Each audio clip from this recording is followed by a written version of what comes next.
Hello दोस्तों, welcome back to our channel. आप सभी को एक एग्जाम झारखंड पॉलिटेक्निक का एंट्रेंस एग्जाम 12 जुलाई को आप लोग का पेपर होने वाला है और शुरू से ही मैं इसी को टारगेट करके चला हूं। लेटरल एंट्री वालों का एग्जाम कल ही हो चुका है और उसका लेवल देखकर, उस क्वेश्चन का लेवल देख के डर मत जाना कि मेरा भी पेपर इसी प्रकार के होगा। वो 12th लेवल का था तो उसका लेवल अलग रहेगा और आपका लेवल मतलब इजी से लेकर मॉडरेट क्वेश्चन आएंगे, ठीक है। लेकिन देखो, आज का प्रैक्टिस सेट में हम आपके थोड़े से लेवल को ज़्यादा, थोड़े से क्या मतलब अच्छे लेवल के क्वेश्चन को रखा हूँ। क्वेश्चन को देख के डरना नहीं है, पूरे प्रैक्टिस सेट लगाना है, जानबूझ के रखा हूँ ताकि आप हर तरह से प्रिपेयर रहो। अगर वैसे इस प्रकार के क्वेश्चन, अगर आसान क्वेश्चन आते हैं तो अच्छी बात है, और अगर थोड़े से लेवल को बढ़ा दिया जाता है, क्योंकि पता नहीं कहाँ से एग्जाम में पूछा जाएगा, ये भी किसी को पता नहीं है। तो अगर इस प्रकार के क्वेश्चन पूछा जाएगा फिर भी आपको ध्यान में रखना है, ठीक है। और इससे ज़्यादा तो आप लोग का लेवल बढ़ेगा नहीं। इसी प्रकार के पैटर्न में आपके एग्जाम में पूछे जाएंगे। तो थोड़े से देखो, कॉम्प्लिकेटेड क्वेश्चन हैं, फिजिक्स केमिस्ट्री के क्वेश्चन है, तो थोड़ा सा देख लीजिएगा, ठीक है। पहला नंबर से क्वेश्चन शुरू करते हैं और इसी प्रकार से आप लोग का सारा टेस्ट लगेगा। बाकी लिस्ट के सारे क्वेश्चन देख लीजिएगा। तो क्या है पहला नंबर क्वेश्चन, ए फोकस दूरी वाले एक उत्तल लेंस को मुख्य अक्ष के अनुदिश दो समान भागों में काटा जाता है। प्रत्येक आधे भाग की नई फोकस दूरी क्या होगी। एग्जामिनर केवल आपका कंसेप्ट देखना चाहता है कि आपने कितने अच्छे से पढ़ा है, रटने से होगा नहीं। ये मैं शुरू से ही बता चुका हूँ, अपने बाकी 10th में पढ़ा ही है। और थोड़े से लेवल को जानबूझकर एग्जाम में इस प्रकार से दिया जाता है, अब क्वेश्चन को बढ़ाया जाता है, लैंग्वेज को ज़्यादा बड़ा किया जाता है।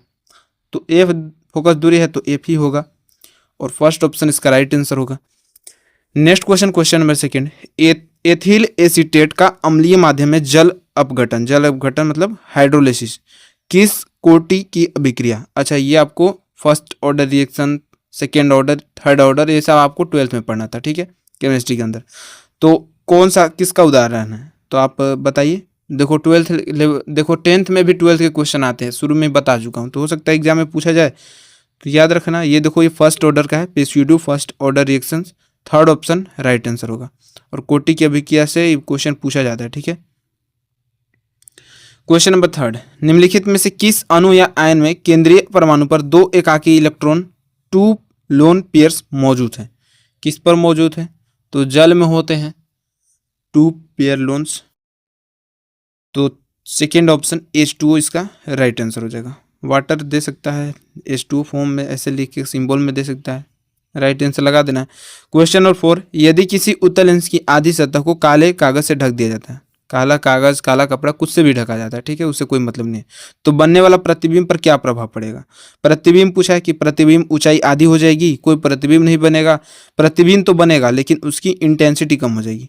तो राइट आंसर क्या होगा, पूरा प्रतिबिंब बनता है लेकिन उसकी इंटेंसिटी यानी कि चमक जो है, तीव्रता, ये कम हो जाएगी। तो थर्ड ऑप्शन राइट आंसर होगा।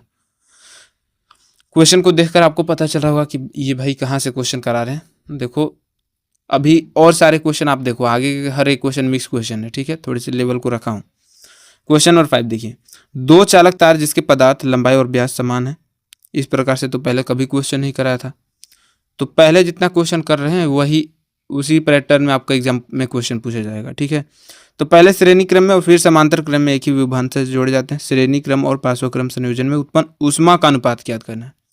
अब या तो आपको ऊष्मा निकालने के लिए देगा या तो आपको रेशियो फॉर्म में दे देगा, तो कोई हार्ड क्वेश्चन नहीं है अगर आपने पहले पढ़ा होगा तो V² बटा में 2R इंटू टी हो जाएगा और बटा में 2V² बटा में R इंटू टी।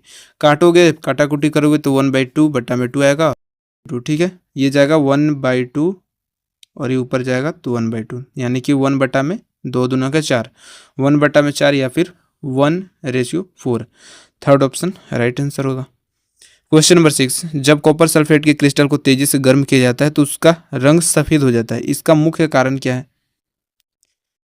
तो मुख्य कारण क्या है, क्रिस्टलीकरण के जल का नष्ट होना, loss of water of crystallization. Second option right answer होगा। क्वेश्चन नंबर 7, निम्नलिखित में से कौन सी धातु ठंडे पानी के साथ इतनी तेजी से अभिक्रिया करती है कि उत्सर्जित हाइड्रोजन तुरंत आग पकड़ लेता है। कौन सा है जो कौन सा धातु है जो ठंडे पानी के साथ तेजी से अभिक्रिया करता है। तो वैसे सोडियम पोटेशियम जो भी आता है, ऑप्शन को आपको टिक लगा देना है, जो मोस्ट रिएक्टिव मेटल है। थर्ड ऑप्शन राइट आंसर होगा। क्वेश्चन नंबर 8 देखिए, एक तत्व एक्स क्लोराइड बनाता है जिसका सूत्र XCl2। देखो, ये एग्जामिनर का पसंदीदा क्वेश्चन है और इस टाइप से आपका क्वेश्चन पूछने लगा है, ठीक है। उसका गलनांक वाला एक ठोस जो उच्च गलनांक वाला एक ठोस है, ठीक है। आवर्त सारणी में यह तत्व संभवतः किस समूह के अंतर्गत आता है? तो डायरेक्ट अब पीरियोडिक टेबल से क्वेश्चन उठा के नहीं देता है कि आपको ये मेटल कौन से ग्रुप में आता है, कौन से समूह में आता है, या फिर कौन से मतलब आपका ग्रुप में आता है या फिर पीरियड में आता है। तो ये आपको डायरेक्ट क्वेश्चन ही देगा। इस प्रकार से क्वेश्चन आपका एग्जाम में पूछा जाता है। तो मैग्नीशियम होता है, सेकेंड ऑप्शन राइट आंसर होगा। क्वेश्चन नंबर 9, वायु में जलने से पहले मैग्नीशियम रिबन को साफ क्यों किया जाता है? क्या कारण है? देखो पढ़ चुके हो, आसान क्वेश्चन लगा होगा। तो मैग्नीशियम ऑक्साइड की सुरक्षात्मक परत को हटाने के लिए। देखो मैग्नीशियम ऑक्साइड की परत जम जाती है, उसको साफ किया जाता है, तभी तो जलाएंगे। सेकेंड ऑप्शन राइट आंसर होगा। क्वेश्चन नंबर 10, एक विलियन कुचले हुए अंडे के छिलके एक सेल के साथ अभिक्रिया करके एक गैस उत्पन्न करता है। देखो 10th में आपने पढ़ा होगा कि अंडे के छिलके के साथ किसके साथ रिएक्शन करता है? तो चूने के पानी को दूधिया बना देता है। कौन से एसिड के साथ? तो HCl यानी कि हाइड्रोक्लोरिक एसिड के साथ। सेकेंड ऑप्शन राइट आंसर होगा। क्वेश्चन नंबर 11, तांबे के बर्तनों पर आर्द्र हवा के कारण हरे परत की रंग जम जाती है, हरे रंग की परत जम जाती है। यह हरा पदार्थ रासायनिक रूप से क्या है? कॉपर कार्बोनेट या फिर क्षारीय कॉपर कार्बोनेट। तो दो ऑप्शन दिया है, तो जो आपको बेस्ट ऑप्शन है उसको टिक लगाना है। तो क्षारीय कॉपर कार्बोनेट है, थर्ड ऑप्शन राइट आंसर है, और करा चुका हूँ पहले भी। क्वेश्चन नंबर 12, केवल लैंग्वेज चेंज किया गया। एथेनॉल को जब सांद्र सल्फ्यूरिक अम्ल यानी कि इसको सल्फ्यूरिक एसिड के साथ 443 केल्विन पर गर्म किया जाता है, ठीक है, तो एथीन बनता है। यह सल्फ्यूरिक अम्ल किस रूप में कार्य करता है? सल्फ्यूरिक एसिड किस रूप में कार्य कर रहा है यहाँ पर? ऑक्सीकरण एजेंट के रूप में, या निर्जलीकरण एजेंट के रूप में, या फिर अपचायक एजेंट के रूप में? तो देखो ये निर्जलीकरण एजेंट के रूप में काम कर रहा है। क्या होता है? नहीं पढ़ा है तो जाके पढ़ लीजिएगा। सेकेंड ऑप्शन राइट आंसर होगा।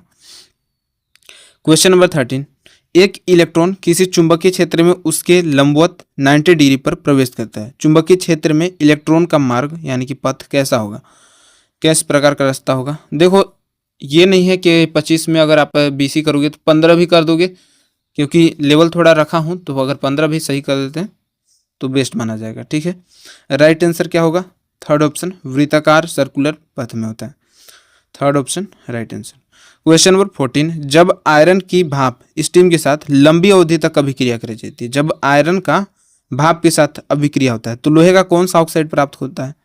तो Fe3O4 प्राप्त होता है, थर्ड ऑप्शन राइट आंसर होगा। क्वेश्चन नंबर 15, लेड नाइट्रेट, देखो आपको लेड नाइट्रेट या PbNO3 का उल्टा कुछ भी दे सकता है। पाउडर को एक परख नली में तेजी से गर्म करने पर भूरे रंग का धुआं निकलता है। यह भूरा धुआं किस गैस का होता है? करा चुका हूँ, NO2 का होता है, सेकेंड ऑप्शन राइट आंसर होगा।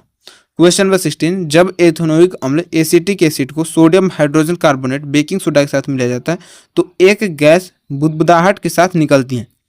अच्छा, उस गैस के संदर्भ में कौन सा कथन सही है? देखो कथन निष्कर्ष वाला क्वेश्चन दे दिया है। ये क्वेश्चन को जानबूझ के लेंथी करने के लिए, थोड़े से कंसेप्ट को अच्छे से देखने के लिए एग्जामिनर पूछता है, ताकि आप मतलब देखो एक ही क्वेश्चन में दो क्वेश्चन बना दिया है। पहला नंबर तो आपको कथन दे दिया, उसके बाद यहाँ दो निष्कर्ष दे दिए हैं।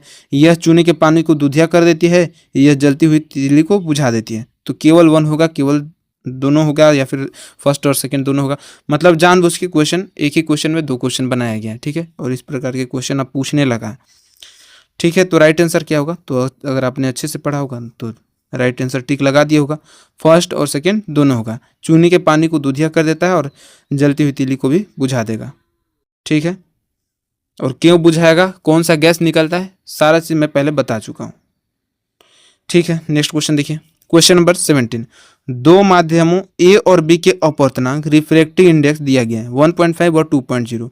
माध्यम ए में प्रकाश की चाल का माध्यम बी में प्रकाश की चाल से अनुपात क्या होगा? अब रेशियो में आपको बताना है क्या होगा, कैसे निकालते हैं।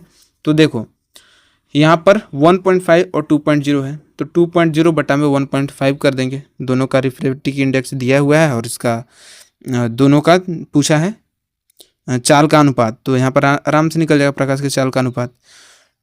पॉइंट से पॉइंट काट दो या तो ऐसे, और यहाँ आ जाएगा पॉइंट से पॉइंट काटेंगे तो 20 बटा में 15, और 15 और 20 को काटेंगे तो 4 बटा में 3, 4:3 आ जाएगा, ठीक है। 5 3 15 5 का 20, सेकेंड ऑप्शन राइट आंसर होगा। क्वेश्चन नंबर 18, जी के मान के संदर्भ में निम्नलिखित में से कौन सा कथन पूरी तरह से सत्य है?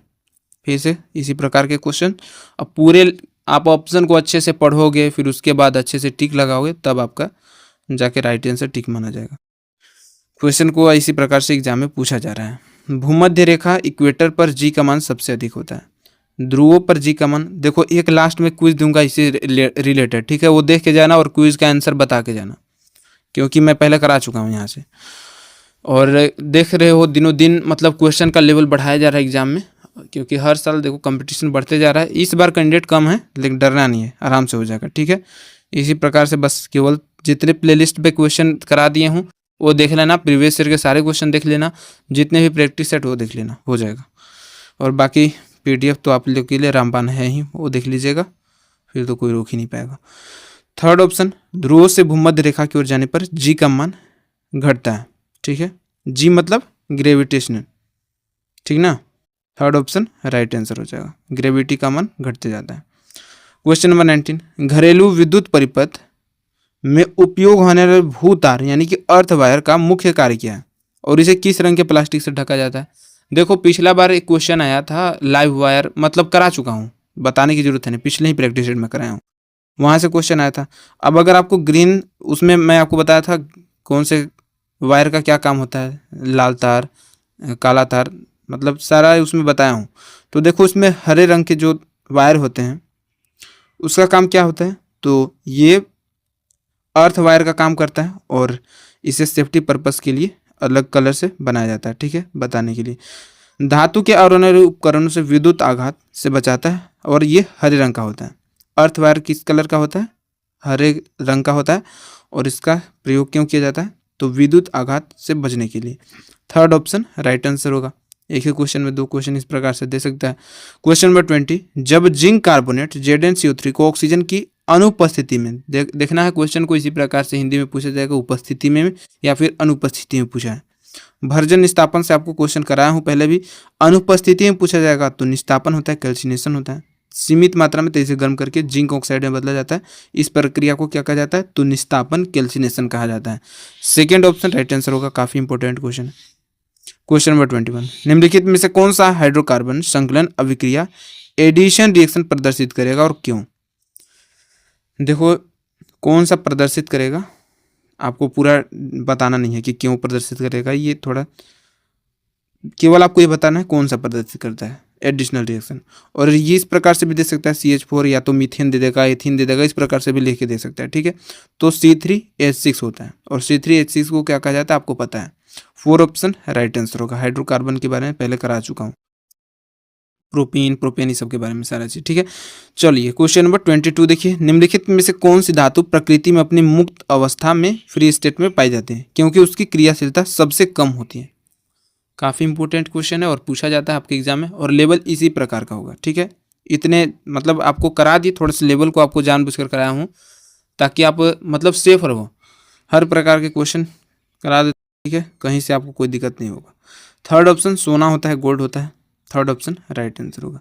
क्वेश्चन नंबर 23 देखिए, वनस्पति तेल वेजिटेबल ऑयल से वनस्पति घी बनाने की प्रक्रिया में किस गैस का उपयोग किया जाता है और इस अभिक्रिया को क्या कहा जाता है। तो हाइड्रोजन गैस को किया जाता है और हाइड्रोजनीकरण अभिक्रिया कहा जाता है इसको, hydrogenation reaction. Third option right answer होगा। क्वेश्चन नंबर 24, जब प्रकाश की एक किरण हवा से किसी कांच की पट्टी में प्रवेश करती है तो उसकी आवृत्ति फ्रीक्वेंसी पर क्या प्रभाव पड़ता है, बढ़ जाती है, फिर घट जाती है, या फिर अपरिवर्तित रहती है। तो पहले करा चुका हूँ, कोई प्रभाव नहीं पड़ता, जैसा पहला रहता है वैसे ही रहेगा, तो अपरिवर्तित रहती है, remain unchange. Third option right answer होगा।